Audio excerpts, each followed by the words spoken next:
कोई ने तुमसे पूछा शिव पुराण में क्यों जा रहे हो? ये लाखों की संख्या में लोग शिव पुराण में क्यों जाते हैं? घर पे कथा आ रही है, टीवी पर कथा आ रही है, आस्था चैनल पर चल रही है, फेसबुक यूट्यूब पर चल रही है, तो लोग ये लाखों की संख्या में कहां ये पंडाल के बाहर के बाहर गेट पर, गेट से बाहर जरा एक दृष्टि अगर आप मैं कहूंगा आस्था चैनल वालों से कि वो दिखाएं दौड़ पे कि कहां जाओगे, जरा विचार करो। तो विचार करा जाए कि इतने लोग कथा के पंडाल में क्यों जा रहे हैं। इनको मालूम है रेडियो का सिग्नल तो यही मिलता है और वो प्राप्त हो जाता है, इसलिए वो वहां जाकर बैठ जाता है कि परमात्मा को पाने का तरीका, भगवान को ढूंढने का तरीका, भगवान को पाने का तरीका केवल एक है और वो शिव महापुराण की कथा। जहां जाकर बैठोगे सिग्नल मिल जाएगा, विश्वास जागृत हो जाएगा। विश्वास जागृत हो गया तो परमात्मा मिल जाएगा। फिर हमें कहीं भटकना नहीं है, फिर हमें ना तो किसी ढोंग में पढ़ना है, ना प्रपंच में पढ़ना है, ना छू मंत्र में जाना है, ना कहीं हमें किसी के पास जाना है, ना बेल की जरूरत पड़ेगी, ना भभूति की जरूरत पड़ेगी, ना तंत्र की जरूरत पड़ेगी, ना मंत्र की जरूरत पड़ेगी। फिर केवल तुम्हारा सिग्नल अगर मिल गया तो जहां बैठोगे वहीं पर बैठे बैठे तुम्हें याद आ जाएगा श्री शिवाय नमस्तुभ्यम, सारी समस्या का हल समझ में आ जाएगा। बोल बम का नारा है और बाबा एक सहारा। बस सिग्नल मिल गया तो फिर सब। और जिसका सिग्नल नहीं मिलता वो बस इसी में लगा रहता है। पे का मतलब है घर में, घर दुकान से आएगा घर पे आएगा किचकिच करेगा, घर से जाएगा दुकान, नौकर पे किचकिच करेगा, सास घर में बैठी तो वो भी किचकिच कर रही, बहू बैठी तो वो भी किचकिच कर रही। इनका सिग्नल नहीं मिला।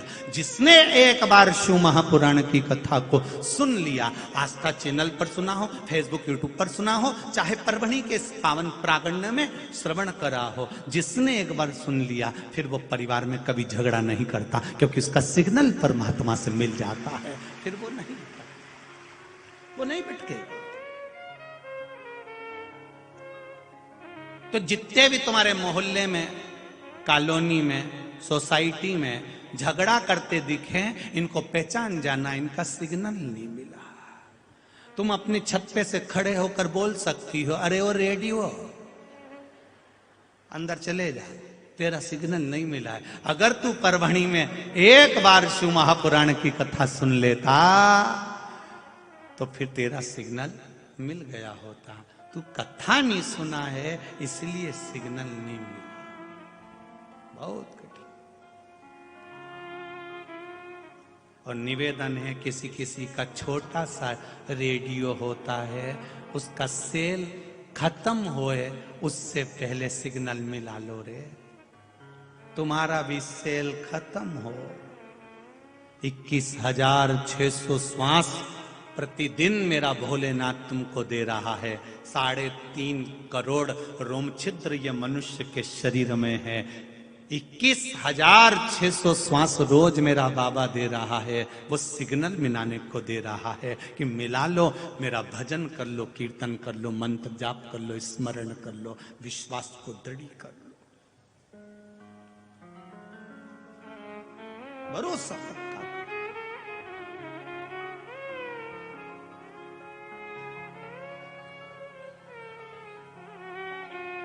जब विश्वास निश्चित पक्का होगा, परमात्मा मिलेगा। एक पत्र आया है, पत्र भी छोटा मोटा नहीं, बहुत बड़ा आया है।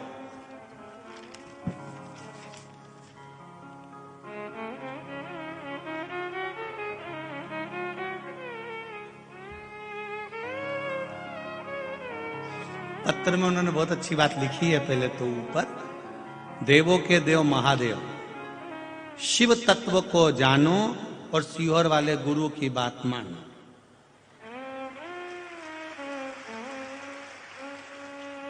किसने लिखा है इतना जोरदार? ये लिखा नीचे हो, शिव तत्व को जानो, सीहोर वाला गुरु की बात मानो। दिखाना रे भाई, हो दिखाना, ये लिखा, शिव तत्व को जानो, सीहोर वाला गुरु की बात मानो। अच्छा, बड़ा सारा है, पढ़ने में भी थोड़ा समय लगेगा, हो ठीक है।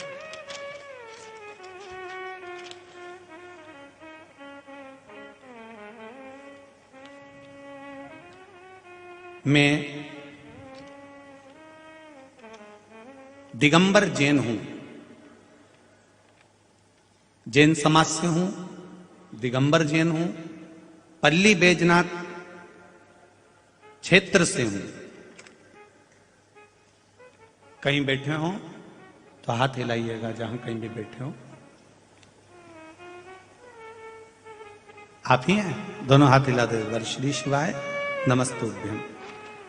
मैं जैन दिगंबर समाज से हूं, पल्ली बैजनाथ क्षेत्र से हूं। प्रशांत वामन राव पालंबे मेरा मोबाइल नंबर ये है। शिव भक्ति का क्या बखान करूं गुरुदेव, मेरे मुंह के अंदर तालू के ऊपर एक गठान हो गई थी।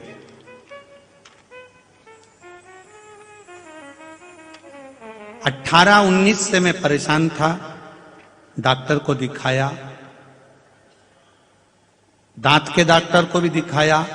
सभी डॉक्टरों को दिखाने के बाद 19/7/2022 को मैंने अंबा जोगाई स्वामी रामानंद रुक्माणालय कॉलेज में से जब जांच कराई तो मेरे को कैंसर बताया।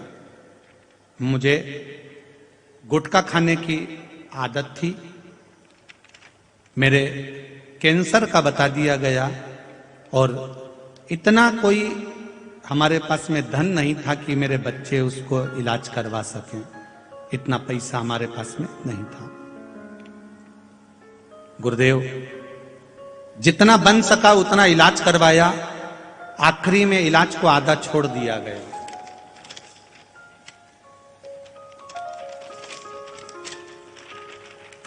इलाज को आधा छोड़ दिया गुरुदेव।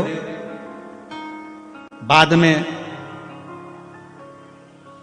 भगवान शिव की कृपा से ऐसी भगवान शंकर ने कृपा करी, ऐसी करुणा करी, गठान तो निकली पर मुख में तकलीफ बनी ही रही। डॉक्टरों ने फिर घबरा दिया कि कैंसर फैल गया। सब हार गए, दुखी हो गए। तब शिव महिमा का मैं क्या वर्णन करूं। परली बैजनाथ में सोमानी जी ने कथा कराई और मुझे किसी ने कहा कि सियोर वाला महाराज कथा बाजता है, उस पंडाल में बैठकर कथा को श्रवण करो। मैं घर छोड़कर उस पंडाल में जाकर कथा सुनना प्रारंभ करा। आपने एक लोटा जल का महत्व बताया उस कथा में। शिवजी पे चढ़ाओ, पानी पियो, बेलपत्र मिल जाए उसको खाओ। मैंने वही करना प्रारंभ करा।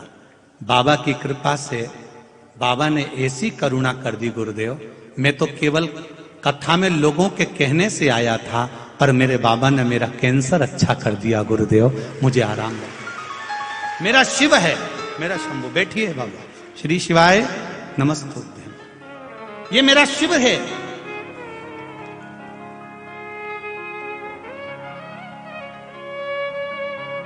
समाज के कुछ लोग मुझ पे ताना कसते हैं, कई लोग अपशब्द भी कहते हैं, कोई कुछ भी कहता है, परंतु गुरुदेव शिव महापुराण के पंडाल में आकर मुझे क्या मिला है ये मैं जानता हूं। मेरा कैंसर मेरे बाबा ने अच्छा कर दिया। ये मेरे बाबा की कृपा, उदारता, ये शिव तत्व। तेरी कृपा बिना न हिले एक भी अणु, लेते हैं श्वास तेरी कृपा से तनो तनो। बखान क्या करूं मैं राखों के ढेर का, चपटी बहुत में है खजाना कुबेर का। हे गंगाधार मुक्ति द्वार ओमकार तू, भोले ओमकार तू। आयो शरण की हारी शंभु तार तार तू।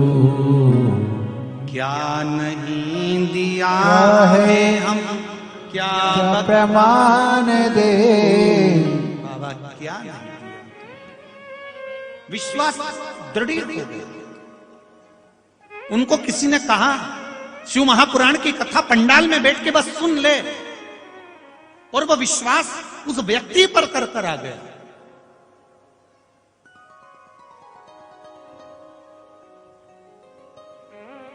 उस व्यक्ति पर विश्वास कर कर आ गया।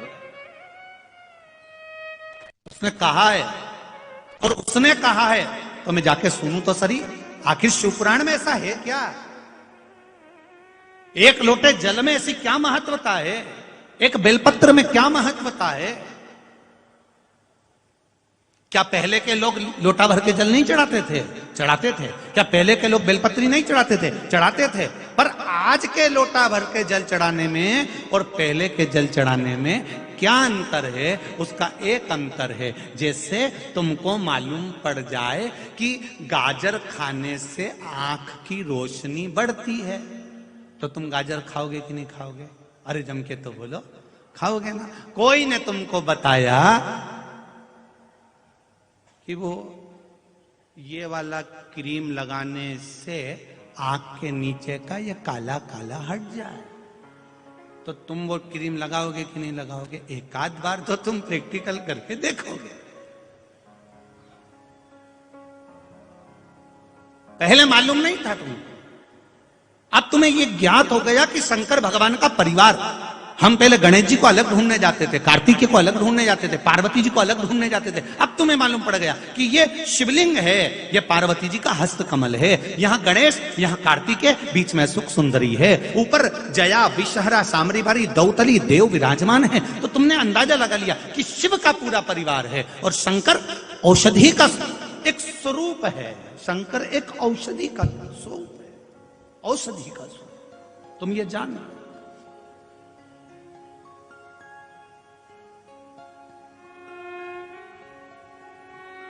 महामृत्युंजय मंत्र का जब आप स्मरण करते हैं, महामृत्युंजय मंत्र को जो आप जपते हैं,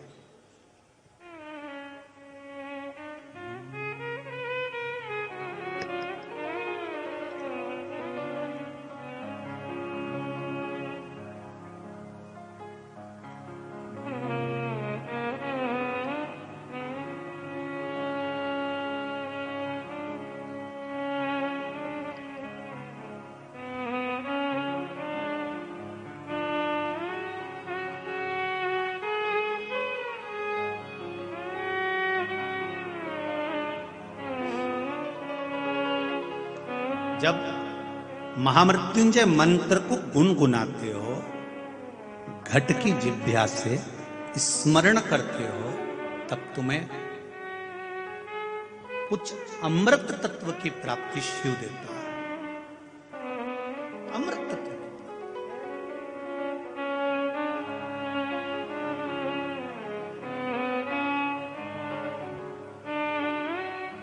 और वो अमृत तत्व शिव का केवल एक गुणगान। शंकर को जिसने पहचान लिया, समझ लो शिव ने इसके जीवन के विष को पी लिया और अमृत मेरे भोलेनाथ ने दे दिया। भगवान शंकर ने विष देवताओं के हाथ से लेकर विष को पी लिया था और देवताओं को अमृत दे दिया था। शिव जी ने कहा था चिंता करने की जरूरत नहीं है, मैं विष पी रहा हूं तुम्हारे हिस्से का, तुमसे लेकर मैं विष पी रहा हूं। जो शंकर जी के मंदिर जाता है, शिव जी को प्रणाम करता है, नमन करता है, शिव उसके विष को, उसके ताप को, उसके कष्ट को मेरा भोलेनाथ पी जाता है और अमृत दे देता है। वो मेरा शिव। एक पत्र है, देखिए।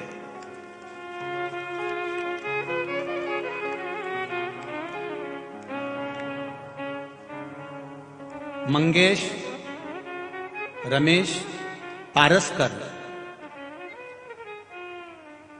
पनौती बरसी टाकली अकोला महाराष्ट्र से हैं। कहीं बैठे हो तो हाथ हिलाइएगा, कहीं बैठे हो तो हाथ हिलाइएगा। आप ही हैं? हाँ, दोनों हाथ हिला दे सर। श्री शिवाय नमस्तुभ्यम, श्री शिवाय नमस्तुभ्यम। एक बार दोनों हाथ वापिस हिलाइए, श्री शिवाय नमस्ते। मैं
परिवार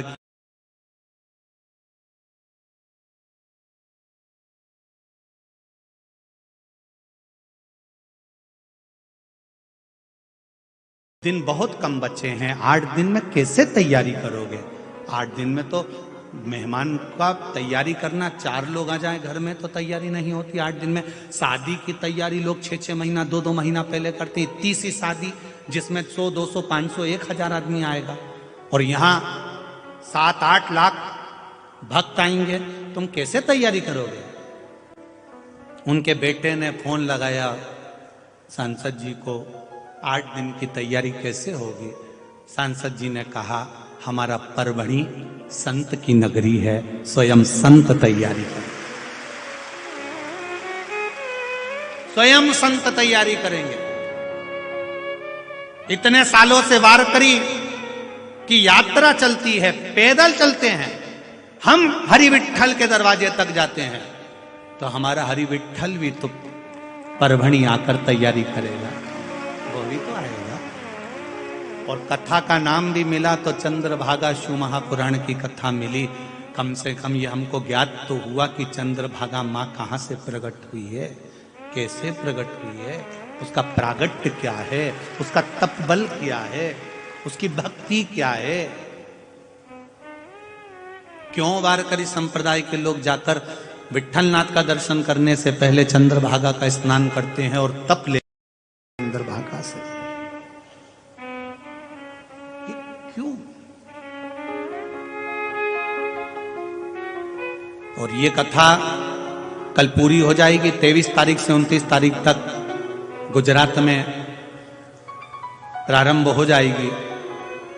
जब गुजरात की जो कथा है वो संतों की कथा है, जैसे ये संत की भूमि की कथा है, तो वहां श्री राम जी का मंदिर है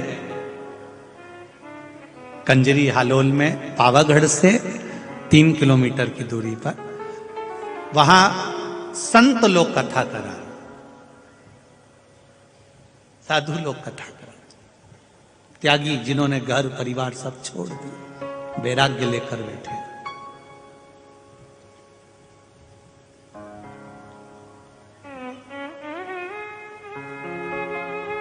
और वो कथा भी जो पावागढ़ के पास में हो रही है वो संतों ने ली है। और उन संतों को करवाने के लिए अमेरिका की एक स्त्री जिसको कोरोना हो गया था, और गर्भ में जो बच्चा था उसको कोरोना हो गया था, और अमेरिका के डॉक्टरों ने कह दिया था ये बच्चा अभी की अभी निकलवा दीजिए, ये बच्चा ठीक नहीं है, अंदर बेकार हो चुका। भारत की एक माता, उसके घर के लोगों ने फोन कर कर बोला कि मोबाइल पर अगर कथा आ रही हो टीवी पर तो सुन ले और बच्चे को भी रहने दे। डॉक्टर बोल रहा है बाद में निकलवा देना, एक बार कथा तो सुन। उस स्त्री ने अमेरिका में बैठकर कथा सुनी। दूसरी बार जांच कराने के लिए हॉस्पिटल में गई तो डॉक्टरों ने कह दिया जो बच्चे की धड़कन चलना बंद हो गई थी वो वापस चलने लगी है। वो नारी, वो स्त्री अमेरिका से खर्चा उठाकर यहां पावागढ़ के पास में कथा कर रही है। कथा के तत्व तो देखिए, कथा का तत्व तो देखिए कि शिवपुराण सहज नहीं है साहब। इसको कराने वाला भी सहज नहीं है और इसको सुनने वाला भी सहज नहीं है। आप जितने लोग कथा सुनने बैठे हो, जितने लोग कथा सुनने के लिए आए हो, यहां से जाने के बाद 3 महीने में आपकी झोली देख लेना कि कितनी भरी मिली है। ये वो देता, ये उसकी करुणा है, वो स्वयं आता है, क्या करता है वो उसके ऊपर।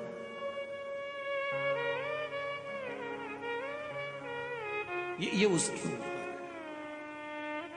भले भीड़ ज्यादा है, लाखों की संख्या में लोग आए हैं, अपार जन समुदाय यहां पहुंचा है, बैठने की जगह भी जितनी मिल रही है मिल रही, खड़े हैं।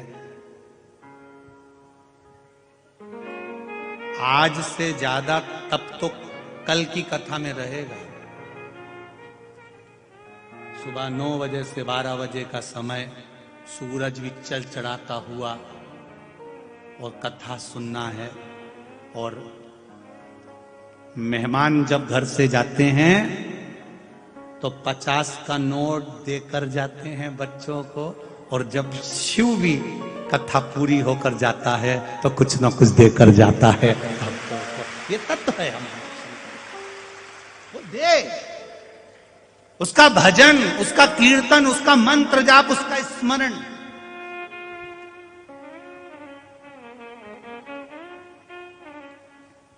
सहज नहीं है महाराज।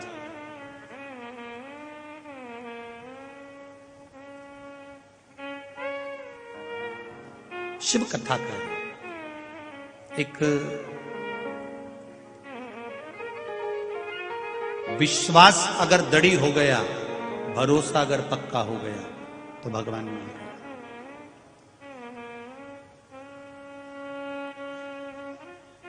शिव मंदिर में जाना, कथा में जाना, भगवान के दरवाजे पर जाना तो ये सोचकर जाना कि यहां मेरा सिग्नल मिल रहा है। सिग्नल मिल रहा है मतलब मैं उसकी दृष्टि में आ गया हूं, मेरा सिग्नल प्राप्त हो गया है। अब मैंने चैनल सेट कर दिया है, अब मैंने ये सुई सेट कर दी कि यहां पर ही इसका सिग्नल मिलेगा। उसी तरह मैंने इस मन को सेट कर दिया है कि अब मैं किसी के चक्कर में नहीं पड़ूंगी, अब मैं पड़ूंगी तो देव अधिदेव महादेव के चक्कर में पड़ूंगी। उसका चक्कर कितना भारी है जरा विचार करिएगा। जिस समय देवऋषि नारद को श्राप लग गया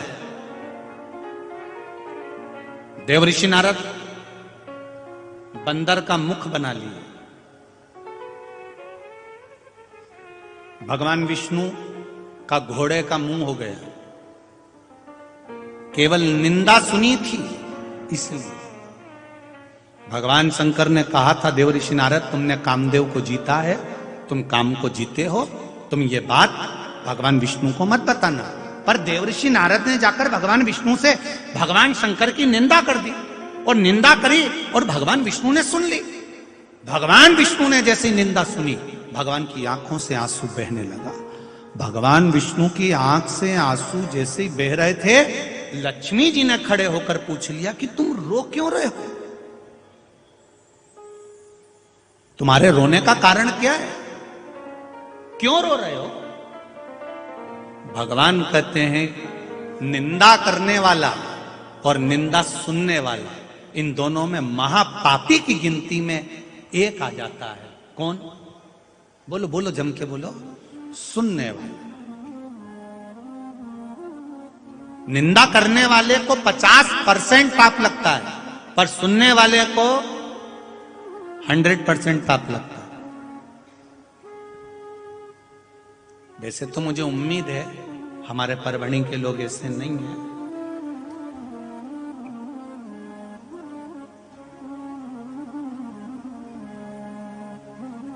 कर देते होंगे पर सुनते नहीं होंगे।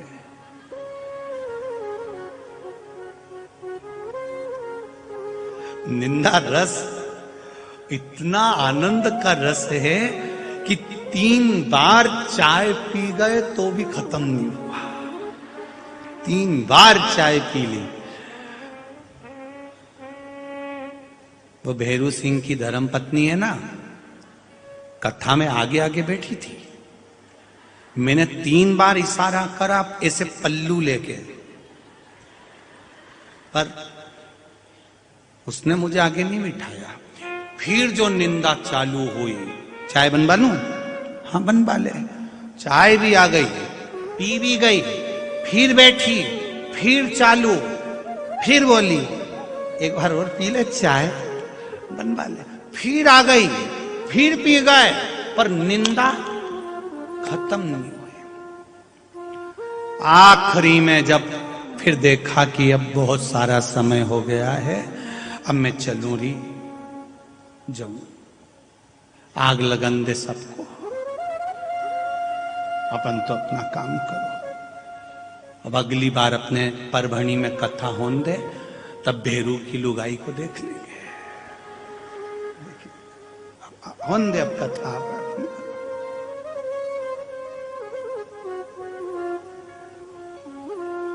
तब देखा जाएगा। अरे भाई, रामचरितमानस कर रही है, शिव महापुराण की कथा कर रही है, स्कंद पुराण कर रही है, विष्णु पुराण कर रही है, गर्ग संहिता कर रही है, पद्म पुराण कर रही है, ब्रह्मवैता पुराण कर रही है, वराह पुराण कर रही है, कुर्म पुराण कर रही है, नारद पुराण कर रही है। कि नारद जी ने भगवान विष्णु को केवल शिव जी की निंदा करी कि जिस कामदेव को भगवान शंकर नहीं जीत पाए, उस कामदेव को मैंने जीता है, इतना कहा था। और शंकर भगवान की निंदा सुनकर भगवान विष्णु की आंख में आंसू आ गए। लक्ष्मी जी ने पूछा क्यों रो रहे हो? भगवान कहते हैं नारद ने निंदा कर दी। अरे इसने निंदा करी तो इसका मुंह तो पशु का होगा, पर मैंने सुनी है तो मेरे को भी पशु बनना पड़ेगा। अब ये बानर का मुख लग गया और भगवान विष्णु को घोड़े का मुंह लगा। हयग्रीव अवतार लेना पड़ा केवल निंदा सुनने के लिए। निंदा करी तो देवऋषि नारद को बंदर का मुंह लगा। गया स्वयंवर में देवऋषि नारद बैठे और भगवान से कहते हैं जिसमें मेरा हित हो ऐसा मुंह बना दो। बंदर का बना दिया क्योंकि निंदा करी थी। बैठ गए सभा में जाकर, आई नहीं कन्या, वरमाला पिनाई नहीं कन्या ने। क्रोध आ गया।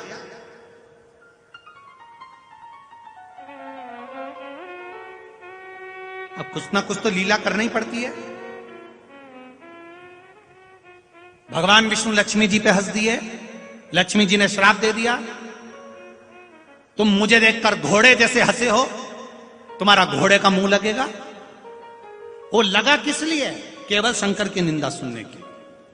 शिव की निंदा सुन ली थी, इसलिए घोड़े का मुंह लग गया। आपसे भी निवेदन है, शिव महापुराण की, शंकर की, शिव कथा की अगर दुनिया में कोई निंदा करे, वहां से उठकर चल दो। अगर जवाब देना है तो सही सटीक जवाब दो। कोई फेसबुक पे निंदा करे, मोबाइल पर निंदा करे, इंस्टाग्राम पे निंदा करे, कोई व्हाट्सएप पे निंदा करे, शिव पुराण की निंदा करे, शंकर की निंदा करे, मैं सबकी सुन लूंगी, पर मेरे देवाधिदेव महादेव की नहीं सुनूंगी, क्योंकि बहुत सीधा है वो, भोला है, सहज है। तुम्हारे घर में 4 तरह के लोग रहते हैं। एक बहुत तेज है, एक बहुत चंचल है, एक बात बात में बोलने वाला है, और एक बिल्कुल सरल, सहज, सीधा, भोला है। ध्यान रखना, 3 के साथ में धोखा होगा, चल जाएगा, पर किसी भोले व्यक्ति के साथ धोखा मत करना, जिंदगी भर रो रो के मर जाओ। भोला है, सहज है, सरल। उसने कभी नहीं कहा कि मुझे प्रॉपर्टी का ये हिस्सा दो, उसने तो कह दिया जो तुम्हारी मर्जी हो वो दे दो। उसने कभी नहीं कहा कि मुझे दुकान में से इतना पैसा चाहिए, उसने तो कह दिया जो बन जाए मेरे को दे दो। और आए रिश्तेदार ने आए, दुकान पे से आए, 50 रुपए दे दिए, बाकी का कोई आया तो कि मुझे 500 दे, एक भाई ने कहा मुझे 1000 दे, एक भाई ने कहा मुझे 200 दे, उसने कहा तुम्हारी मर्जी हो, मुझे उतना दे दो, मैं जा रहा हूं। उसने 50 रुपए निकाल के दे दिए, वो 50 में संतुष्ट है, वो भोला है, सहज, सरल। घर में कोई बहू ऐसी होती है जो सरल होती है, सहज होती है, एकदम आनंद में रहती है, उसे कोई मतलब हो रहा है ना, ठीक है। सास ने अच्छी साड़ी बड़ी बहू को दे दी, कोई बात नहीं, उससे अच्छी उसको दे दी, कोई बात नहीं, तेरे लिए ऐसी ला दी, कोई बात नहीं, साड़ी तो है ना। साड़ी से मेरी शोभा नहीं है, मेरे मांग के सिंदूर से शोभा है। मेरी शोभा मेरे मांग के सिंदूर से है। साड़ी की कीमत ऊंची नीची हो सकती है, मंगलसूत्र की कीमत ऊंची नीची हो सकती है। किसी के गले में मंगलसूत्र होगा तो 5000 का होगा, किसी के गले में 10,000 का होगा, किसी के गले में 50,000 का होगा, किसी के गले में 500 का होगा, किसी के गले में 700 का होगा। कुंडल की कीमत ऊंची नीची हो सकती है, अंगूठी की कीमत ऊंची नीची हो सकती है, चूड़े की कीमत ऊंची नीची हो सकती है, पांव की बिछुड़ी की कीमत ऊंची नीची हो सकती है। 16 श्रृंगार में जितना श्रृंगार होता है, सारे श्रृंगार की कीमत, हर नारी के तन पर जो श्रृंगार पड़ा हुआ है, साड़ी पड़ी है, गजरा लगा, काजल लगा, जो भी उसने धारण करा, उसकी कीमत ऊंची नीची हो सकती है। केवल नारी के 16 श्रृंगार में एक श्रृंगार ऐसा होता है जिसकी कीमत कभी ऊंची नीची नहीं होती, वो मांग का सिंदूर होता है, उसकी कीमत एक रहती है। मांग के सिंदूर की कीमत एक जैसी रहेगी। जो कीमत मांग के सिंदूर की है, वही की वही मिलेगी, वही की वही। चूड़े की कीमत से बढ़ जाएगी, साड़ी की कीमत ऊंची नीची हो जाएगी, पर मांग के सिंदूर की कीमत एक ही रहती है। जो एक नारी के सिर पर है, वो दूसरी नारी के सिर पर है। उस सिंदूर के आगे दुनिया की कोई कीमत नहीं है, सारी कीमत ठीक ही है, सारी कीमत ठीक ही है उस सिंदूर के आगे।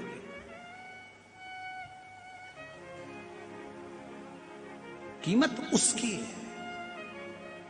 और दुनिया के लोग झगड़ा करते हैं साड़ी के चक्कर में, उनको ऐसी दे दी, हमको ऐसी दे दी, अरे क्या करेंगे? सब धरा रे जाना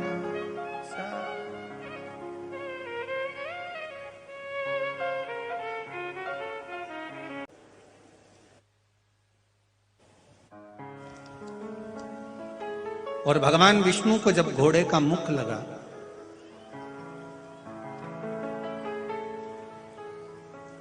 देवऋषि नारद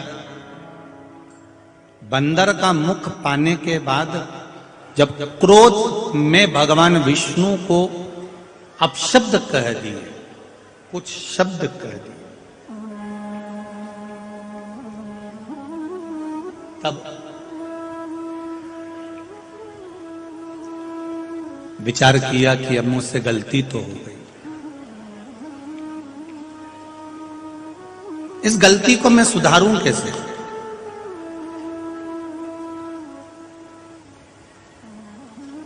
क्या करा जाए कि मेरी गलती सुधर जाए?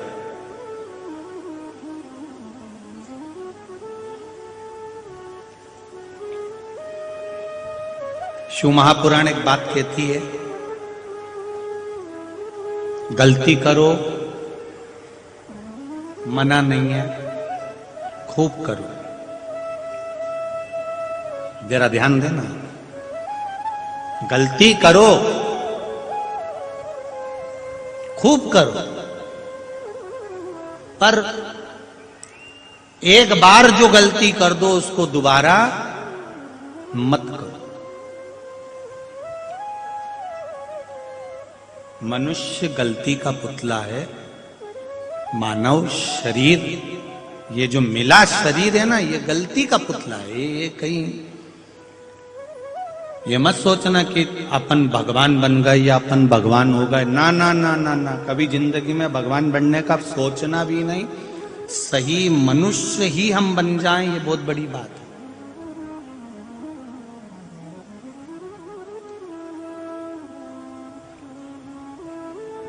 हम सही मनुष्य बन जाएं तो ही बहुत बड़ी बात है।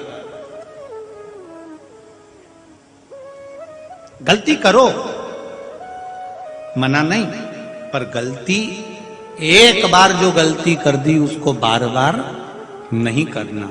उससे हमें समझना है, सीखना है कि ये गलती हो गई, इससे हमको ये सीख मिल गई, अब ये गलती हम नहीं करें।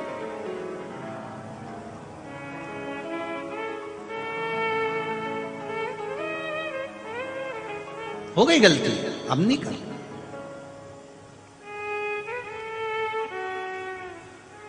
जो एक गलती को बार बार करता है फिर उसको पूरी जिंदगी रोना पड़ता है, और जो एक गलती करने के बाद अगर संभल जाता है फिर वो उस गलती को दोहराता नहीं है, तो वह उन्नति की सीढ़ी पर ऊपर चढ़ता चढ़ता आगे बढ़ता चले जाता है।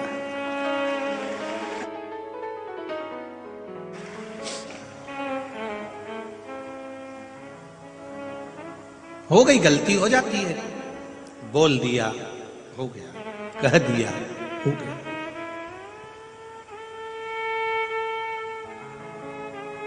देवऋषि नारद से गलती बड़ी हो गई कि भगवान शिव की निंदा कर दी।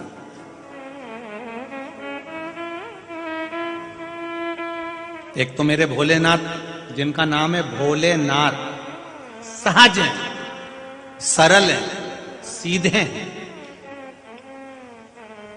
सारी दुनिया को उन्होंने सोने की लंका दे दी, सोने का नगर दे दिया, बैकुंठ दे दिया, इंद्र को सिंहासन दे दिया, चोर को कुबेर बना दिया, सब कुछ दे दिया। जिन्होंने पूरी सत्ता दुनिया के लोगों को दे दी, पर सब कुछ देने के बाद स्वयं वीराने में रहता है, स्वयं कैलाश पर, स्वयं शमशान में रहता है, अलमस्त होकर रहता है। उसे कोई चिंता।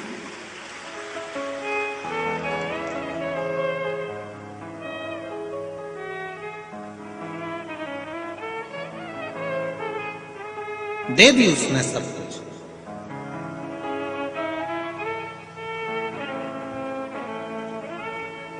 शिव पुराण कह रही है, भगवान शंकर की कथा कह रही है, शिव तत्व कह रही है।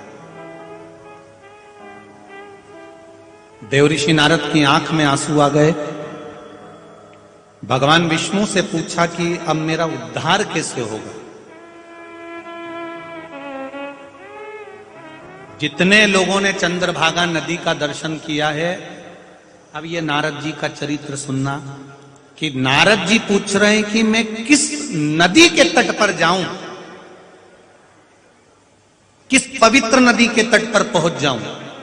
देवऋषि नारद कह रहे हैं जिससे मेरे जन्म मरण का चक्कर छूट जाए और मेरा अहंकार समाप्त हो जाए और मैं निंदा करना छोड़ दूं, अपशब्द कहना छोड़ दूं, मेरी चित्त वृत्ति भटकना बंद हो जाए और मेरा शिव जी के चरणों में चित्त लग जाए।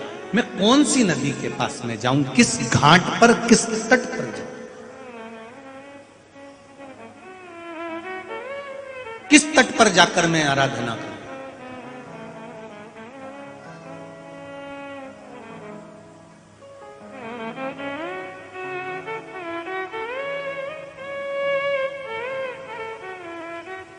एक बात अपनी जिंदगी में उतार कर रखिए। हम रोज गंगा नहाने के लिए हरिद्वार प्रयागराज नहीं जा सकते। हम रोज गंगा यमुना सरस्वती का स्नान करने के लिए प्रयागराज नहीं जा सकते त्रिवेणी स्नान के लिए।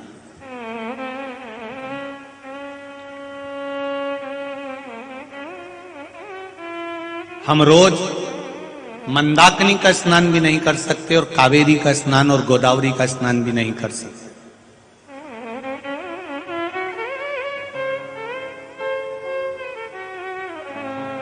तुमरुका जी ने चंचुला देवी से कहा, वो कौन सा स्थान है जहां पर संपूर्ण विश्व की पवित्र नदियां एक साथ विराजमान होती है, 33 कोटि देवी देवता एक साथ विराजमान होते हैं। ऐसी पवित्र भूमि का स्थान हमको बताया जाए।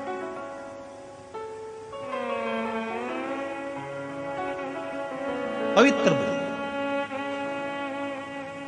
महाराज शिव जी के सिर पे गंगा है, जया विषहरा शामली बारी दौतली अशोक सुंदरी गणेश कार्तिकेय पार्वती मैया। जहां से जल बहकर जाता है वहां 33 कोटि देवी देवता।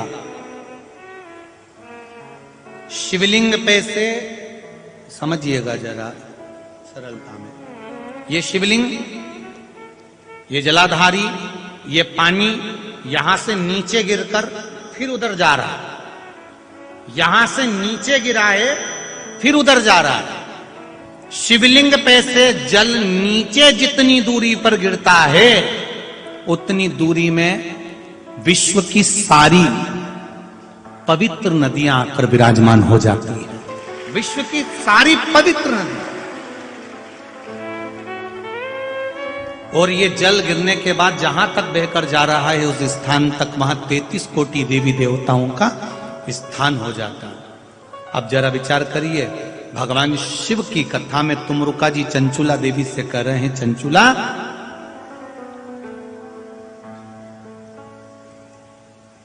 जो एक बार भी देवाधिदेव महादेव के शिवालय में, यहां मंदिर नहीं कहा, मंदिर और शिवालय में अंतर है।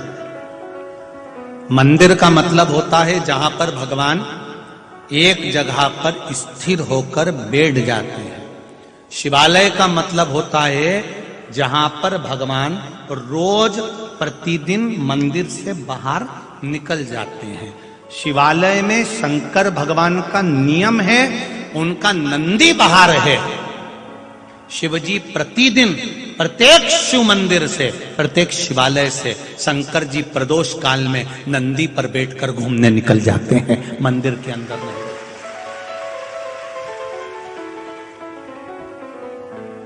किसी ने कहा, गुरुजी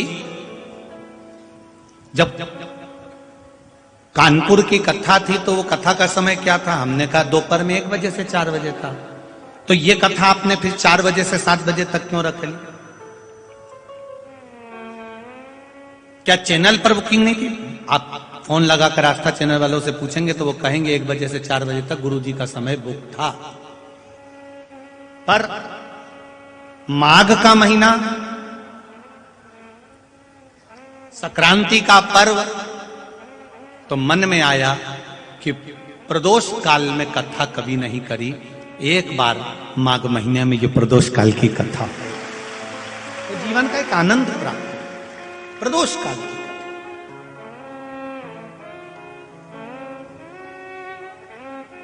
उसका कारण क्या है?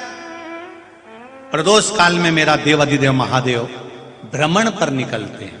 मेरे शिव पार्वती के साथ में नंदी पर बैठकर भ्रमण पर निकलते हैं। हमने पहले भी आपको कथा में कहा, तुमने देखा होगा परभणी के आसपास कहीं कहीं पर बिल्कुल गोल जगह रहती है, एकदम क्लीन साफ, चूने से वहां पर एच लिखा होता है।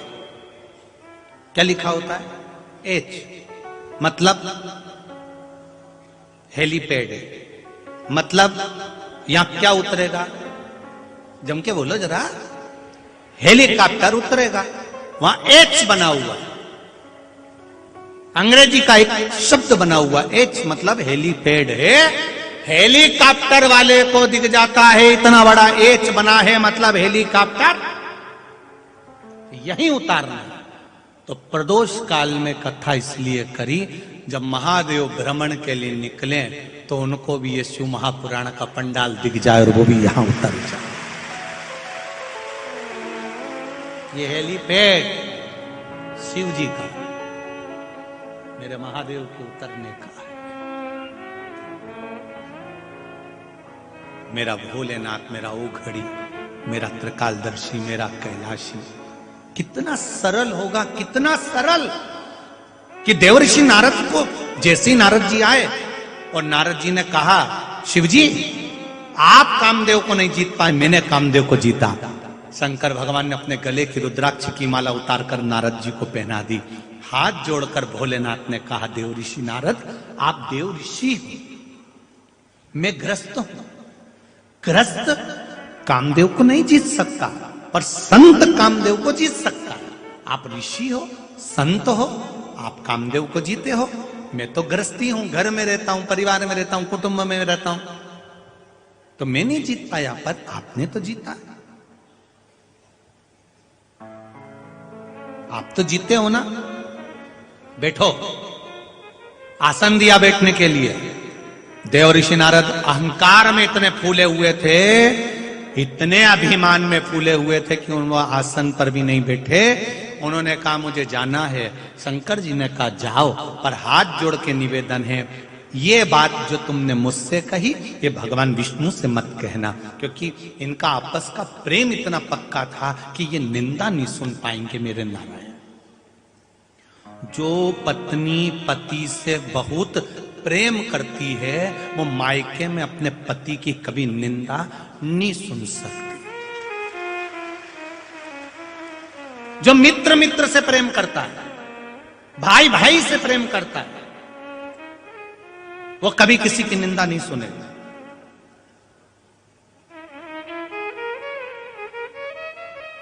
चाहे कोई कितना ही स्लो पाइजन दे, नहीं सुनेगा।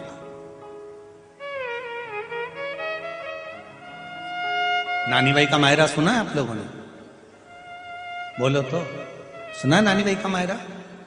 नरसिंह मेहता जी के बड़े भाई बंसीधर, बंसीधर जी की धर्म पत्नी दुरद गौरी, वो स्लो पाइजन देती थी अपने पति को रोज। तुम्हारा भाई कोई काम नहीं करता, बैठे बैठे खाता।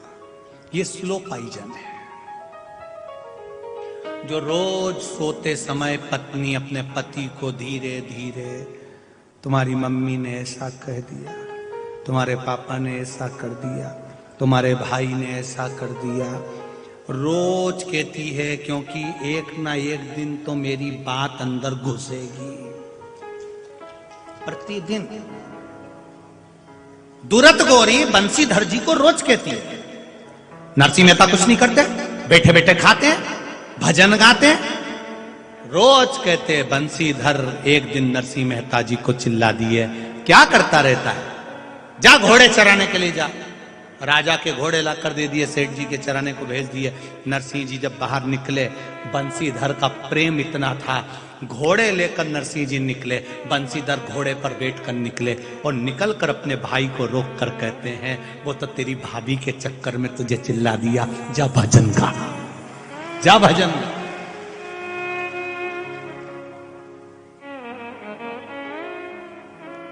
भाभी अपने घर का नल छोड़कर, अपने घर का कुआं छोड़कर, अपने घर की हापसी छोड़कर, हेडपंप छोड़कर अपने घर का, भाभी इतनी चतुर थी, मंदिर पानी भरने गई, अपने घर का कुआं छोड़ गई, अपने घर का हेडपंप हापसी छोड़ गई, नल छोड़ गई, ट्यूबवेल छोड़ गई, मां गई पानी भरने।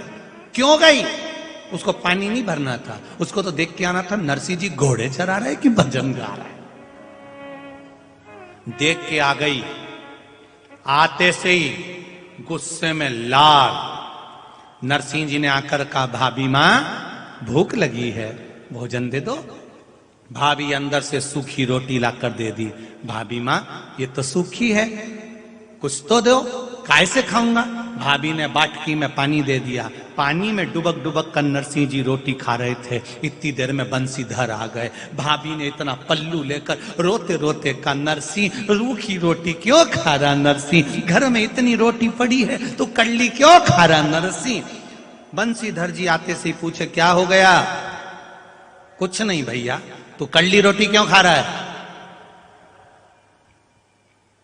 कुछ नहीं भैया। दूरत गौरी बोली, मैंने तो ताजी दी थी, यही कड़ली रोटी खा रहा। बंसीधर ने हाथ पकड़ा, चल मेरे साथ भोजन करने। भोजन करने बिठाया। भोजन करने बिठाया तो दूरत गौरी इतनी चतुर थी, उसने नरसिंह जी की थाली में वही सूखी रोटी रख दी। भाई इतना चतुर था, उसने कह दिया, आज हम दोनों भाइयों ने कसम खा ली, एक ही थाली में रोटी खाएंगे। भाई भी चतुर था, एक ही थाली में रोटी खाने बैठे।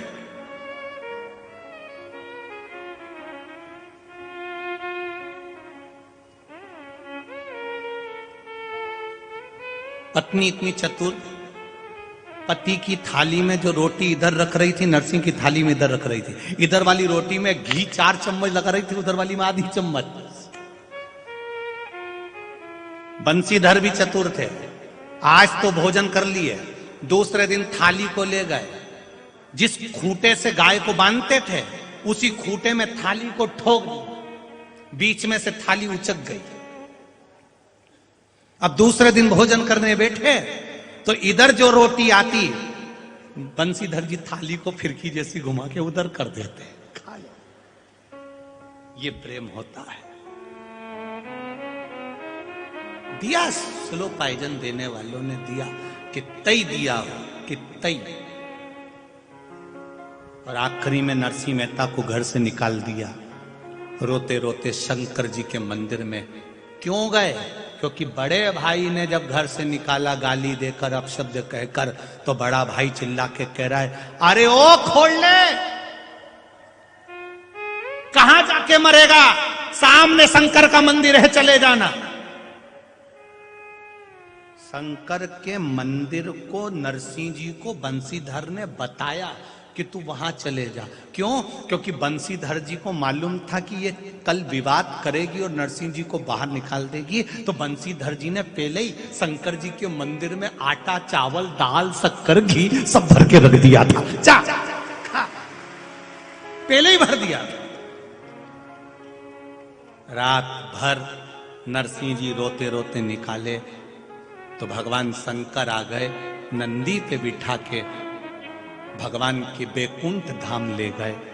गौलोक धाम में सांवरिया बंसी बजा रहे थे, राधा जी नाच रही थी। नरसिंह जी से कहा, इन्हीं का दर्शन करना था ना? शंकर जी बोले, हाँ। नरसिंह जी खड़े थे, बंसी बज रही थी। नाचते नाचते सांवरिया जी का ध्यान नरसिंह जी पर गया। क्यों रे नरसिंह, लोग मरने के बाद बैकुंठ आते हैं, तू जीते जी कैसे आ गया? तुझे कौन लेकर आया?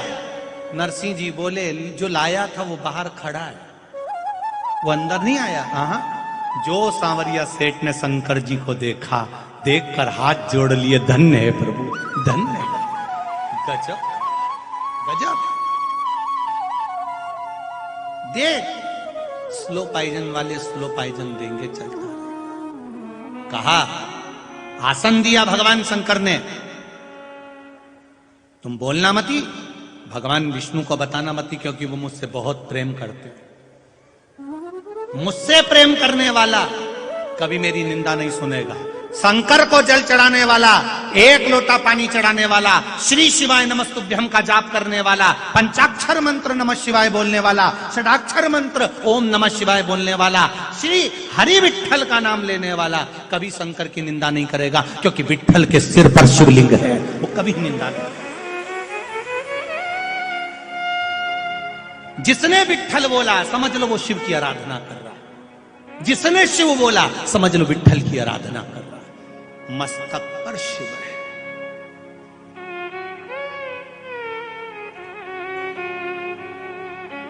सुन नहीं सकते। कई लोग कहेंगे श्री शिवाय नमस्तुभ्यम, इसका मतलब होता है हे शंकर मैं आपके चरणों को प्रणाम करता हूं, नमन करता हूं। बार नमः शिवाय का मतलब भी यही होता है कि हे शिव मैं आपको नमन करता हूं, प्रणाम करता हूं, आपके चरणों को नमन करता हूं, प्रणाम करता हूं। उसके बाद भी लोग चतुर विद्वान लोग कहेंगे श्री शिवाय नमस्तुभ्यम बोलने से क्या होता है, क्यों बोलते हैं। पर शिव महापुराण गीता प्रेस गोरखपुर की लेकर आओ, उसकी विद्येश्वर संहिता पढ़ो। शुरुआत में अगर आप पढ़ोगे तो उसमें लिखा हुआ है श्री शिवाय नमस्तुभ्यम बोलने वाले का केवल मुख का दर्शन कर लो तो हजारों अश्वमेध यज्ञ का फल प्राप्त हो जाए।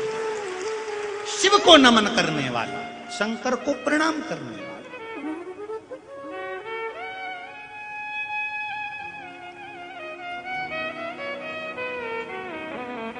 कभी खाली नहीं रह सकता। उसका एक पत्र आया, देखिए।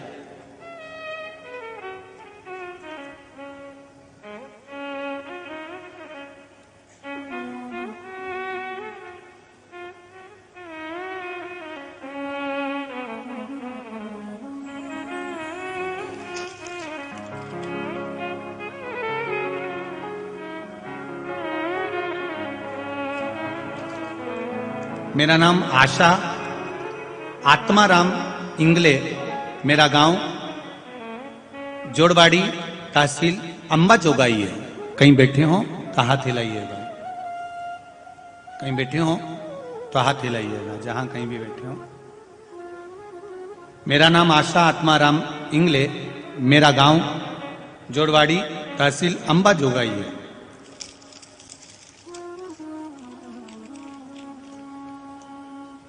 नीचे लाइन लिखी है, ऐसा डमरू बजाया भोलेनाथ ने, सारा कैलाश पर्वत मगन हो गया। गुरुदेव, मेरा पूरा भरोसा भगवान शिव पर है। परली की अभिषेक शिव महापुराण की कथा परली बैजनाथ में सोमानी जी ने जो कराई उसमें श्रवण करा। मैं क्या बताऊं गुरुदेव, मैं बाबा से रोज विनती करती, मेरे पति की किडनी खराब हो गई थी, तबीयत ज्यादा खराब हो गई, किडनी ने काम करना बंद कर दिया, एक किडनी पूरी तरह से डैमेज हो गई। डॉक्टरों ने कहा इनकी किडनी बदलना पड़ेगी या फिर डायलिसिस आदि का क्रम चालू हो जाएगा। मैं घबरा गई। परली बैजनाथ की कथा में आपने औषधि के बारे में बताया, शंकर जी पे चढ़ी हुई बेलपत्र के बारे में।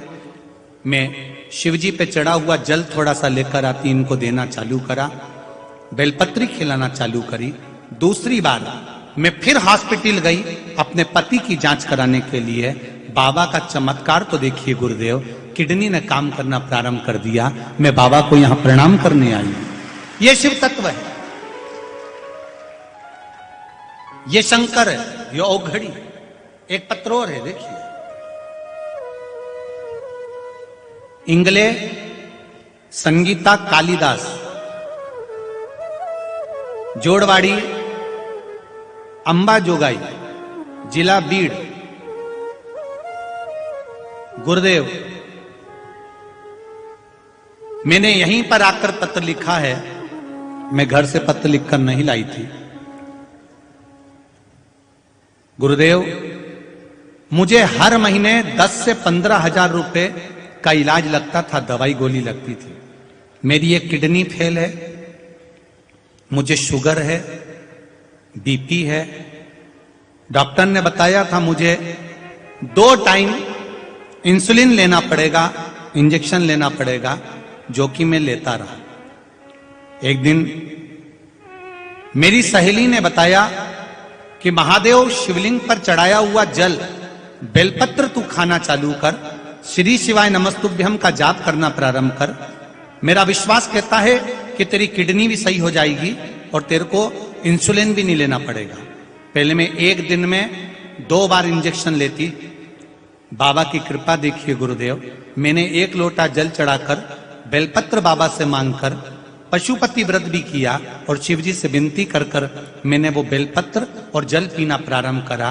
आज 1 महीने में 1 बार इंसुलिन लेती हूं और बाकी का समय मेरे शुगर भी बराबर है और मेरी किडनी भी काम कर रही है। ये शिव तत्व। ये शंकर और घड़ी। तेरी कृपा बिना न हिले एक भी अनु लेते हैं श्वास, तेरी कृपा से तनु तनु।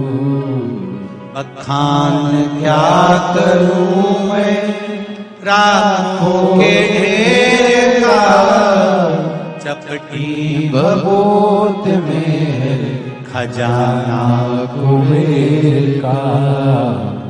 हे गंगाधार मुक्ति द्वार ओमकार तू, भोले ओमकार तू। आयो शरण तिहारी शंभु तार तार तू। बोले हे शंभु हे त्रिकाल।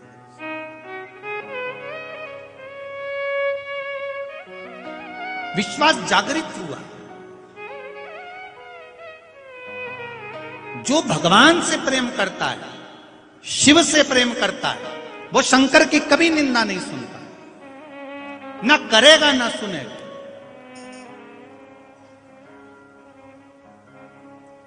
ना करेगा ना सुनेगा।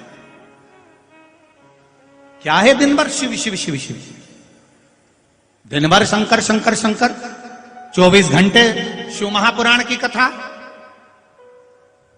आप नहीं सुनते हो, मैं सुनती हूं।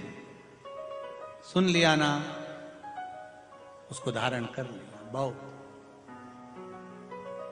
घर का पूरा काम करती हूं, घर का पूरा काम संभाल लेती हूं, और जितना समय मिलता है मोबाइल पर या टीवी पर कथा सुन लेती हूं। मेरा विश्वास करता है यहां जितने लोग कथा सुनने ये लाखों की संख्या में आए हैं, ये मेरा भरोसा करता है दिन भर में कम से कम ज्यादा नहीं तो 10 मिनट तो आप एक बार तो मोबाइल खोलकर शंकर का चरित्र देख ही लेते हो, शिव तत्व सुन ही लेते हो। नियम बना,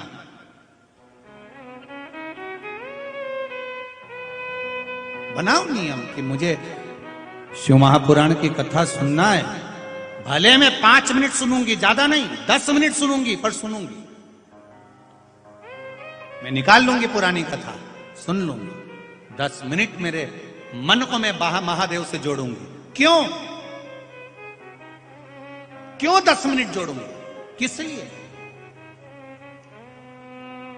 किसी किसी के शरीर की कैपेसिटी होती है, घर में बीमार पड़ा रहता है, पड़ा रहता है, पड़ा रहता है, कितनी दवाई दे दो इसको आराम नहीं लगता। जैसे ही डॉक्टर की सीढ़ी चढ़ता है, हॉस्पिटल की सीढ़ी चढ़ता है, बुखार खत्म हो जाता, बुखार समाप्त। डॉक्टर ने हाथ पकड़ा, दवाई लिखी, इसने नी खाई, घर आके एकदम बढ़िया, अब ठीक हो। दवाई तो ली नहीं तुमने, बस डॉक्टर ने देख लिया, उतनी देर में ठीक हो गया। कोई एक मिल जाए जो तुम्हारा हालचाल पूछ ले, दिन भर 24 घंटे में एक बार इस हाथ को महादेव को पकड़ाने का प्रयास करिए, ठीक हो जाए। एक बार महादेव को ये हाथ पकड़ाने का प्रयास करिए। हाथ पकड़ाना मतलब एक लोटे में जल लेकर गए, महादेव को चढ़ाया, ये हाथ तुमने महादेव को दे दिया, महादेव ने तुम्हारा हाथ पकड़ लिया। अब टेंशन नहीं है, अब चिंता नहीं है, अब उसने पकड़ लिया। ठीक ठीक, kidney, liver, sugar, BP, thyroid, cancer, यहां हम कभी ये नहीं कहते कि आप डॉक्टर को मत दिखाओ, डॉक्टर को दिखाओ, इलाज करवाओ, औषधि लो, दवाई लो, सब कुछ लो, पर मेरे महादेव पर एक बार विश्वास, उस दवाई को लेते लेते एक बार महादेव पर भरोसा भी करो, एक लोटा जल भी चढ़ाओ, उसके दरवाजे पर जाओ, दुख कटेगा। दिखाओ डॉक्टर को, जाओ, पर भरोसा भी करो।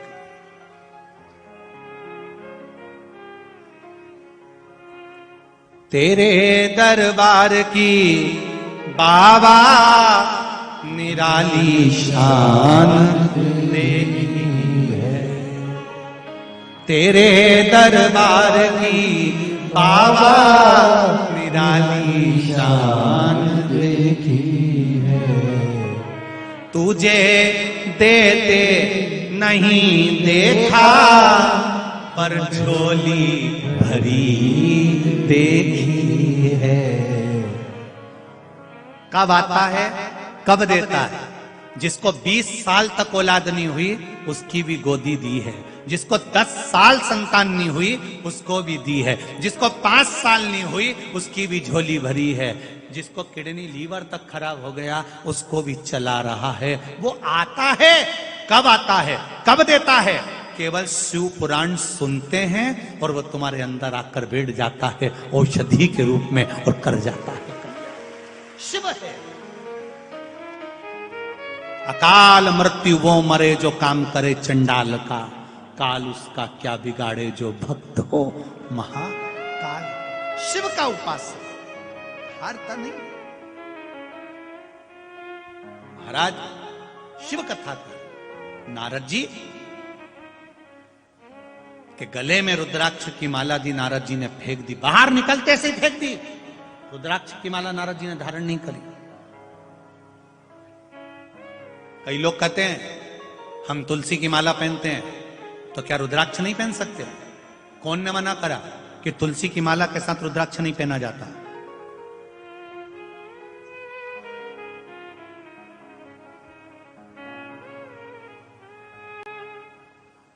कई लोग कहते हैं हम तुलसी की माला पहनते रुद्राक्ष नहीं पहनते। कौन ने मना करा? किस पुराण में लिखा है कि तुलसी को माला पहनने वाले को रुद्राक्ष की माला नहीं पहनना चाहिए? कौन सी पुराण में लिखा है? कौन सा शास्त्र में लिखा है? कौन से वेद में लिखा है? कहां लिखा है कि तुलसी की माला पहनो तो रुद्राक्ष की माला मत पहनो? पहनो। डॉक्टर एक गोली कभी नहीं देता, एक के साथ एक गोली जरूर देगा। क्यों? ये खाओगे तो इसके खाने से ये दब जाएगा, इसके खाने से एसिडिटी दब जाएगी। ये 3-4 तरह। अच्छा दुखा पेट था, गोली देना थी एक, पर दी कितनी? 3 या 4, क्योंकि उसको मालूम है ये साइड इफेक्ट ना करे, इसके बाद ये ना हो, सिर ना दुखे, एसिडिटी ना करे, ये ना करे, वो ना करे। 4 तरह की गोली दी, तो 2 तरह की गोली तो रखो, एक तुलसी की और एक रुद्राक्ष। 2 तरह की गोली तो रखो तुम्हारे पास में, होना चाहिए। अंत समय प्रभु आता है, अब लोगों को आता? जरा बोलो जरा। अंत समय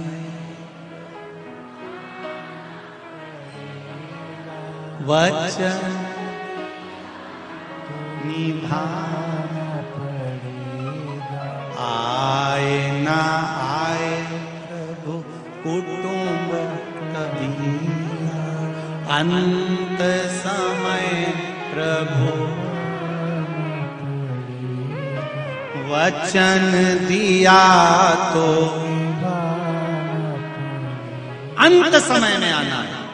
जो वादा किया है, वचन दिया है, गीता में जो तुमने कहा कोई नहीं आएगा तब मैं आऊंगा, मां के स्तनों में दूध मैंने दिया है, अग्नि भी कोई नहीं देगा तो आग भी मैं लगाऊंगा। सिद्ध कर दिया कोरोना महामारी में भगवान कृष्ण ने अपने वचन को। परिवार के बेटों ने आग नहीं लगाया, हॉस्पिटल से कर्मचारी गए, जिनको लोग नौकर कहते थे, स्वीपर कहते थे, जिनको लोग नफरत करते थे, वो नफरत करने वालों ने जाकर, जिनसे लोग बचकर चलते थे, उन्होंने जाकर आग लगाई है। वो आया था उनके रूप में, सेवा करने वाले के रूप में वो आया और आग लगा कर गया। परिवार के लोग घर में बैठे रहे, कोई कोरोना मरीज को आग लगाने नहीं गया, और आग लगाई मेरे महादेव ने जिसको रचा उसको भेज। आए ना आए प्रभु कुटुंब अंत समय प्रभु वचन दिया तो आया। मेरा उघड़दानी, मेरा त्रिकालदर्शी देवर्षि नारद बाहर निकलते से रुद्राक्ष की माला को फेंक दी है। नंदी ने उठा ली, नंदी उठाए माला को धारण करे। नंदी पहनकर जब अंदर गए तो महादेव ने पूछ लिया, ये माला तेरे को किसने दे दी? नंदी ने कहा, रोड पर पड़ी थी, जमीन पे पड़ी थी, मैंने उठा ली। भगवान शिव ने सोचा मैंने तो ये नारद जी को दी थी। विनाश काले विपरीत बुद्धि, विनाश काले विपरीत बुद्धि। अपने नगर में, अपने शहर में, अपने शहर के पास में अगर कोई धर्म का कार्य हो रहा हो तो वहां जाकर थोड़ा सहयोग करो, हाथ आगे बढ़ाकर काम करो। अच्छे काम में हाथ आगे बढ़ाओ, पांव मत अड़ाओ। पांव अड़ाओगे तो तुम्हारी जिंदगी भी अड़ी की अड़ी रह जाएगी। हाथ आगे बढ़ाओगे तो जिंदगी भी आगे बढ़ती चले, जिंदगी भी आगे बढ़ती चले। हाथ आगे बढ़ाओ, करो सेवा जितनी कर सकते, करो सेवा। शिव कथा कर, भगवान शंकर का संवाद कर रहा है, शिव महापुराण की कथा कर रही है। नारद जी ने भगवान विष्णु से पूछा, मुझसे गलती हो गई, बहुत बड़ी गलती हो गई, मैंने अपमान कर दिया, अपशब्द कह दिया, अहंकार में फूल गया, आड़ा टेढ़ा कह दिया, मेरा प्रायश्चित क्या है? कहा, चंद्रभागा नदी के तट पर जाइए, दुनिया की वो पवित्र नदी जहां शिव और हरि विठ्ठल एक साथ मिलते हैं, जाओ चंद्रभागा के तट पर।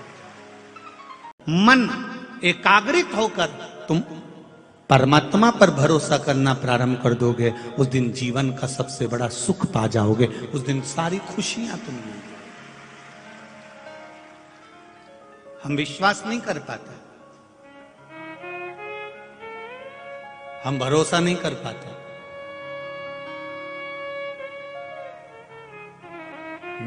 मैंने तेरे ही भरोसे ओ बाबा, तेरे ही भरोसे हवा बिच उड़ती जागे, बाबा डोर है तो छड़ीला में कटी जावागी।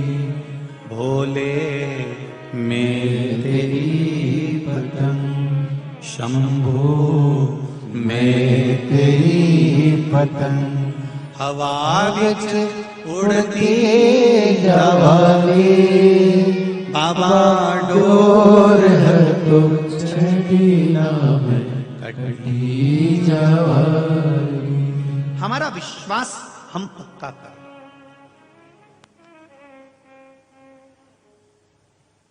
और जब तक हमारा विश्वास पक्का नहीं होगा तब तक हम परमात्मा को नहीं पा सकते।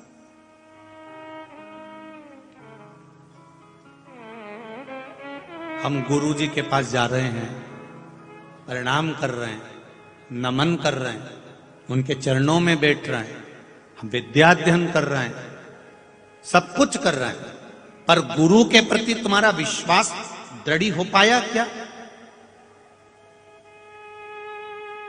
यदि गुरु के चरणारविंद के प्रति अगर तुम्हारा विश्वास दृढ़ हो गया, परमात्मा के प्रति तुम्हारा विश्वास दृढ़ हो गया, मेरे भोलेनाथ जी के प्रति तुम्हारा विश्वास दृढ़ हो गया, मां चंद्रभागा के प्रति, विठ्ठल पांडुरंगा के प्रति, हरि विठ्ठल के प्रति, स्वामी समर्थ के प्रति तुम्हारा विश्वास जब दृढ़ हो गया तो फिर तुम्हें कोई साधे चाहे ना साधे, तुम्हारा गुरु खुद आकर तुम्हें साध लेगा।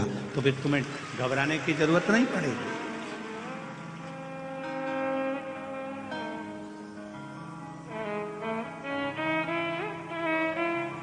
एक क्षण का थोड़ा सा भाग हमारी जिंदगी को संवार सकता है। इतना भगोना भर के दूध है, एक भगोना भर के, एक पात्र भरकर दूध रखा हुआ है।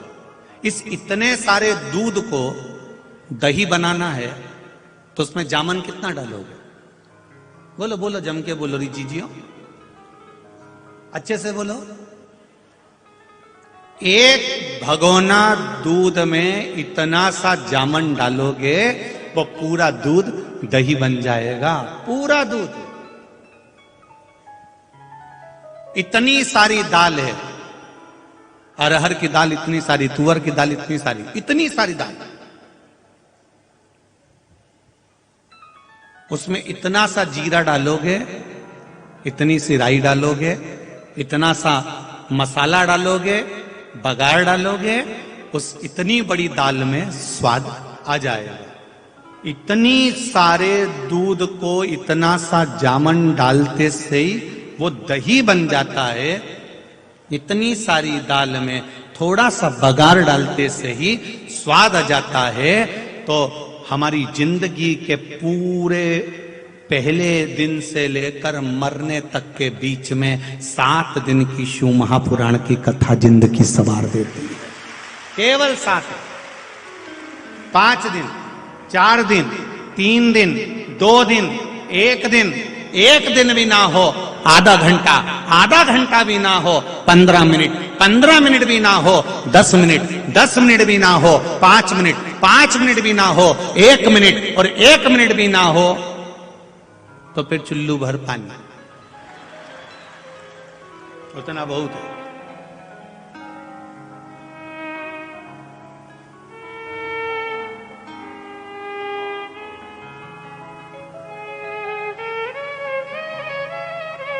घर जाकर अपने पति से, अपने परिवार वालों से, अपने रिश्तेदारों को एक फोन लगाकर अवश्य कहना चाहिए कि हमारे परभणी में कथा चल रही है, 5 दिन की कथा है।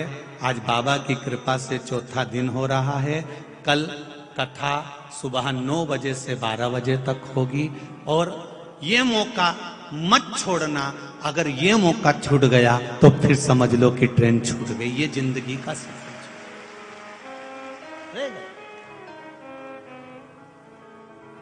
आज तो कथा यही 4 बजे से 7 बजे तक चल रही है। कल कथा सुबह 9 बजे से 12 बजे तक होगी, पर टीवी पर वही 4 बजे से 7 बजे तक आई, जिससे आप प्रदोष काल की कथा पूरी प्रदोष काल में सुन लो।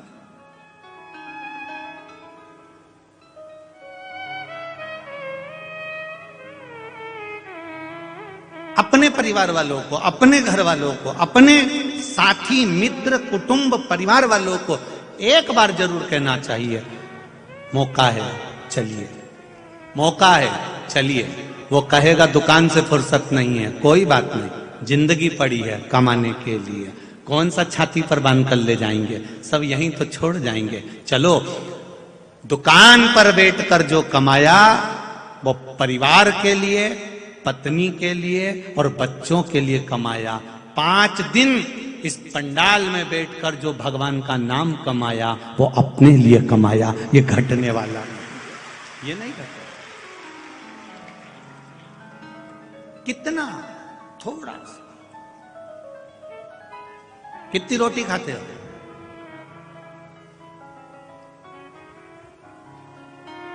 तुम भी सोची होगी महाराज कौन कौन से प्रश्न कर लेता है। अब ये कोई पूछने वाली बात है कि कितनी रोटी खाते हो? कितनी भी खाते हो, 250 ग्राम 200 ग्राम से ज्यादा नहीं खाते। 2-3 रोटी खा लोगे, सब्जी खा लोगे, भाजी खा लोगे, मीठा खा लोगे। अभी संक्रांति चल रही है तो तिल्ली का लड्डू खा लोगे, ज्यादा होगा तो चक्की मूंगफली का दाना की चटनी, वो जो बहुत ज्यादा ठेस पहुंचा है ठेसा। तो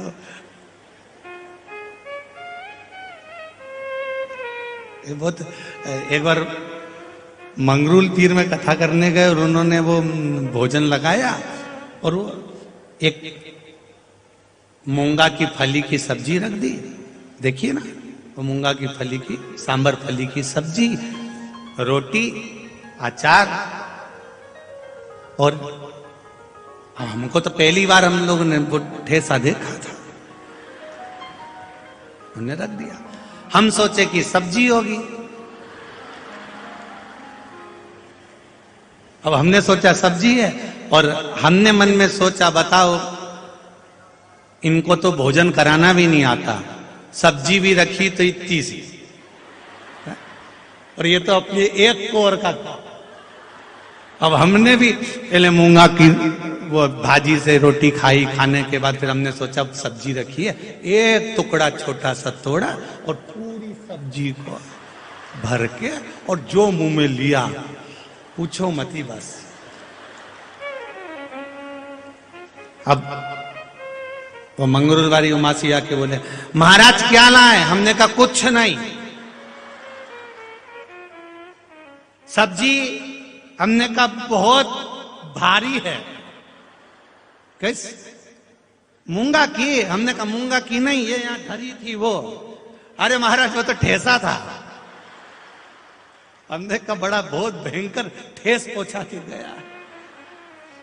इसलिए महाराष्ट्र में जब भी आओ तो जो भी सब्जी खाओ पहले समझ के खाना, समझ में आ जाए तो खा लेना, नहीं तो अपना बड़ा पाव ठीक है।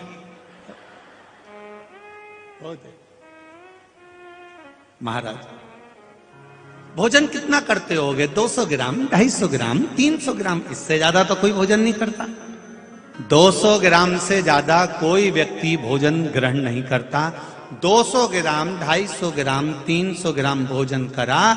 200 ग्राम भोजन करने पर शरीर में 20 से 25 बूंद खून बनता है। कितना खून बना? केवल 20 से 25 बूंद खून बना।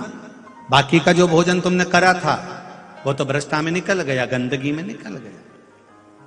केवल बना 200 ग्राम भोजन का 20-25 बूंद खून बनता है, और वो 20-25 बूंद खून से एक बूंद ताकत बनती है, और वो एक बूंद ताकत तुम्हें 24 घंटा नहीं, 48 घंटा नहीं, एक हफ्ते तक चला देती है। उसी तरह 5 दिन की कथा में आपने जो 15 घंटे कथा श्रवण करी, 5 दिन में 3-3 घंटा भी सुने तो 15 घंटा यदि कथा सुनी, उस 15 घंटा की कथा में अगर मान लो 1 मिनट की भी कथा तुम्हारी बुद्धि में बैठ गई और तुम शंकर के मंदिर पहुंच गए, तो समझ लेना कि तुम्हारी जिंदगी सार्थक,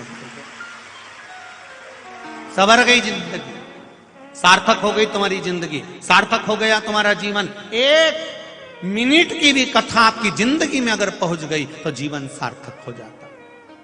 1 मिनट आधी में पुनी बहुत, उतना तो मिल गया बहुत।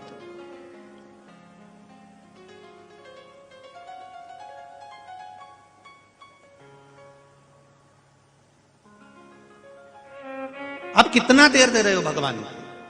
भगवान कभी ये नहीं कहता कि तुम मेरे पास में 24 घंटे बैठे रहो।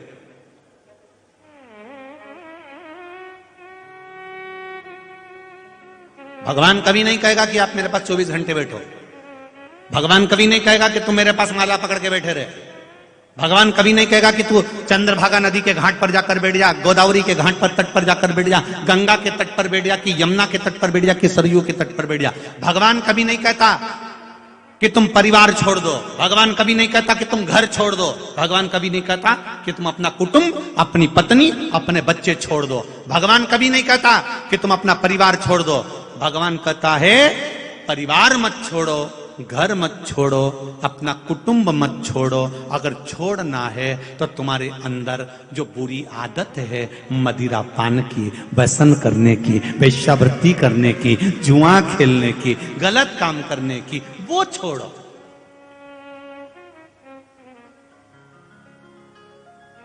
एक बेटा अपनी मां से झगड़ा करता है और मां से झगड़ा कर कर कहता है मैं घर छोड़ दूंगा। मां रोती है, मां की आंख में आंसू आता है कि मेरा बेटा कह रहा है घर छोड़ दूंगा। वो बेटे को सोचना चाहिए जो बार बार कह रहा है कि मैं घर छोड़ दूंगा, घर छोड़ दूंगा, घर छोड़ दूंगा। शिव महापुराण की कथा कहती है घर मत छोड़, अपने माता पिता को मत छोड़।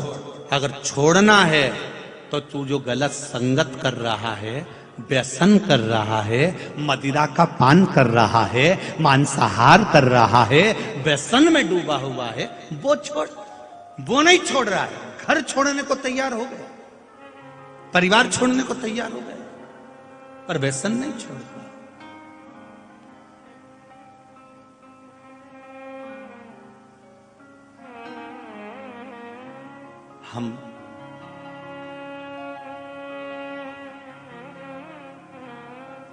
हम बार बार कथाओं में कई बार पहले भी कहे, हम सुधरेंगे युग सुधरेगा, हम बदलेंगे युग बदलेगा। बदलना पहले हमें अपने आप को पड़ेगा। और हम क्या करते हैं?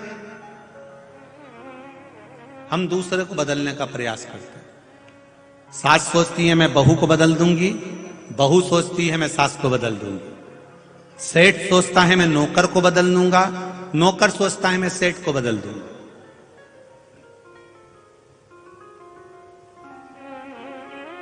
गुरु सोचता है मैं शिष्य को बदल दूंगा और शिष्य सोचता है मैं गुरु को बदल दूंगा।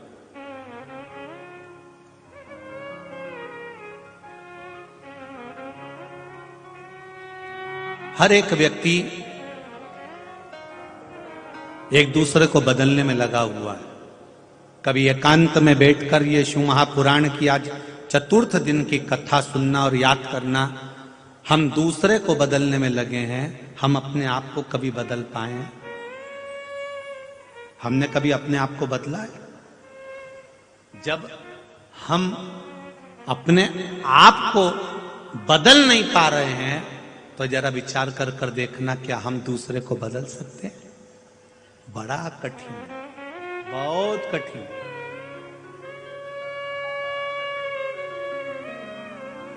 हम अपने आप को बदल ही नहीं पा रहे। जिस दिन हम अपने आप को बदलना प्रारंभ कर देंगे,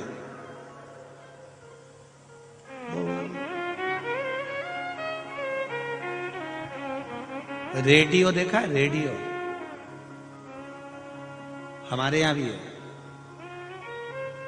और जहां सांसद जी के यहां रुके हैं, जिस कमरे में हम रुके हैं, वहां भी रेडियो है। वहां भी एक इतना बड़ा रेडियो रखा है। किस किस के यहां पर है? हाथ तो उठाओ जरा। है? और नी हो तो देखा तो है?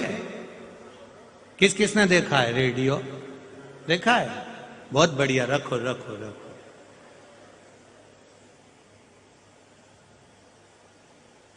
उसका सिग्नल नहीं मिलता ना, तो ऐसा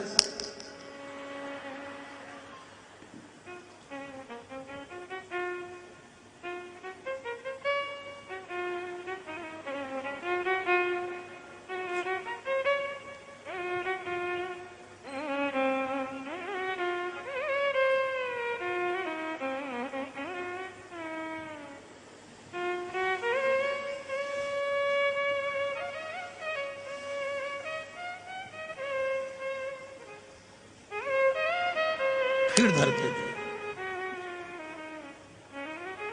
फिर थोड़ी देर बाद वो उसमें से आवाज पे। अब इसको समझ में आ गया कि पकड़ाई मार गया है। फिर उसकी सुई, उसका चैनल बदल बदल कर देखा, वहां बैठ कर देखा, वहां बैठ कर देखा, खुले में ले गए रेडियो को, बार बार बदल के देख रहे हैं। फिर जाकर विविध भारती उसमें आया। फिर न्यूज चालू हुई, परभणी में कथा चल रही है, सब सुन रहे हैं। विविध भारती आपका स्वागत करती है। और थोड़ी देर बाद फिर